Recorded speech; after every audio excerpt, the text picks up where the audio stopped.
So సూర్య గారు act చేసిన Kanguva movie అయితే వరల్డ్ వైడ్ గా రిలీజ్ అయింది. అంటే ప్రీమియర్స్ అయితే పడ్డాయి, యాక్చువల్ గా రిలీజ్ డేట్ అయితే రేపు. సో అసలు మూవీ ఎలా ఉంది ఏంటి అనాలిసిస్ అయితే ఒకసారి చేద్దాం. సో కంగువా మూవీలో సూర్య గారి పర్ఫార్మెన్స్ కన్నా ముందు ఒకసారి బాబీ డియోల్ గురించి మాట్లాడుకుందాం. ఎందుకంటే యానిమల్ మూవీ తర్వాత బాబీ డియోల్ కి అంత ఇంటెన్సిటీ ఉన్న క్యారెక్టర్ అయితే ఈ సినిమాలో అయితే దొరికిందనమాట. బాబీ డియోల్ మంచి యాక్టర్ అండి. సినిమాలో సూర్యతో సమానంగా పోటీ పడి అయితే యాక్ట్ చేశాడు. ఇక ఈ సినిమాలో సూర్య గారి పర్ఫార్మెన్స్ గురించి చెప్పుకోవాలి. సో కంగువా మూవీలో సూర్య టోటల్ గా 2 డిఫరెంట్ క్యారెక్టర్స్ ప్లే చేశారు. అందులో ఒక క్యారెక్టర్ వచ్చి కొంగువా. ఇక కొంగువా క్యారెక్టర్ అంటే అది వేరే కొత్త టైప్ ఆఫ్ ప్రపంచం అనమాట. నెక్స్ట్ రెండోది ఫ్రాన్సిస్ క్యారెక్టర్. అది ప్రెజెంట్ జనరేషన్ తో పాటు నడిచే ఒక రోల్ అనమాట సూర్య గారు చేశారు. సో ఈ 2 క్యారెక్టర్స్ కూడా సూర్య గారు చాలా బాగా చేశారు. ముఖ్యంగా పీరియాడిక్ టైంలో సూర్య గారు ఆ తెగ నాయకుడిగా చేసిన ఆ క్యారెక్టర్ అయితే ఇంకా ఎంత మాట్లాడుకున్నా తక్కువే అనమాట. సినిమాలో సూర్య గారు చేసిన యాక్షన్ సీన్స్ గానీ, ఆ ఎమోషన్స్ గానీ, ఆ ఎక్స్ప్రెషన్స్ గానీ కట్టి పడేసాయి అనమాట. అండ్ ఈ సినిమా డైరెక్టర్ శివ గారికి అయితే ఫుల్ క్రెడిట్స్ అయితే ఇవ్వాలి. కాకపోతే సినిమాలో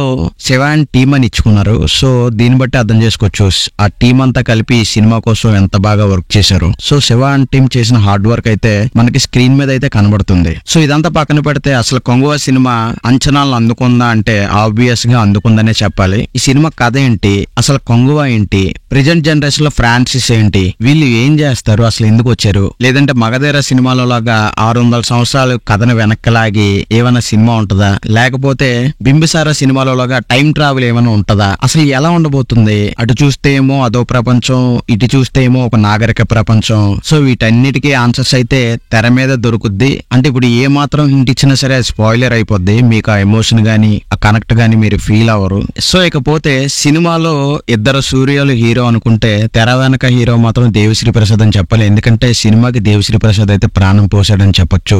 బీజిఎం అలాగే సాంగ్స్ ఏది కూడా తక్కువ కాదు. సాంగ్స్ ఎంత ఎమోషనల్ గా కనెక్ట్ అవుతాయో బీజిఎం కూడా మూవీలో వచ్చే ఎమోషన్స్ గానీ ఆ యాక్షన్ సీన్స్ గానీ అలాగే ఎలివేట్ చేసింది. సినిమా ప్రొడక్షన్ వాల్యూ విషయానికి వస్తే సినిమా అయితే చాలా రిచ్ గా కనిపిస్తుంది. సినిమా అంతా కూడా ఫారెస్ట్ లో సెట్స్ వేసి ఆ యూనిట్ అంతా కూడా అక్కడికి తీసుకెళ్లి షూట్ చేసినట్టు, రియల్ లొకేషన్స్ లోనే షూట్ చేసినట్టు అనిపిస్తుంది మనకి. ఇక సినిమాటోగ్రఫీ కూడా అదిరిపోయిందని చెప్పొచ్చు. సో ఫైనల్ గా సినిమా అయితే నాకు తెలిసి బ్లాక్ బస్టర్ అవుతుందని నమ్మకం అయితే ఉంది. సో సినిమా టోటల్ బడ్జెట్ వచ్చి 300 కోట్లు అని చెప్తున్నారు. బట్ తమిళనాడులో స్క్రీన్స్ ఎక్కువ ఇవ్వలేదు కాబట్టి ఇది చూడాలి 1000 crores క్రాస్ అవుతుందో లేదనేది. సో ఇదండి review of the Kanguva movie. Video అయితే లైక్ చేసి మన ఛానల్ సబ్స్క్రైబ్ చేయండి.